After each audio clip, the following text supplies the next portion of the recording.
النظام، لأنه نظام علب سوداء.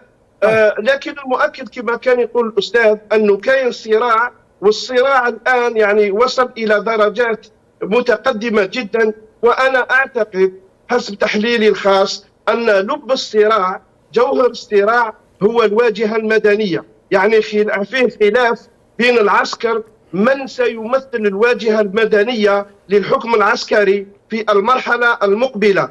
كاين جناح اللي يقول أنه تبون ما يصلحش باش يمثلنا، باش يمثل النظام كواجهة، لأنهم شافوا أنه الواجهة نتاعو ركيكة، لا على المستوى الداخلي ولا على المستوى الخارجي. شفنا يعني كيف يطلق أرقام في الخارج وكيف يتحدث في الخارج بكلام بهلواني، وهذا يضر النظام. وأنا كنت قلت في تدخلات سابقة أن تبون هو خطر ليس على الجزائر فقط وإنما على النظام.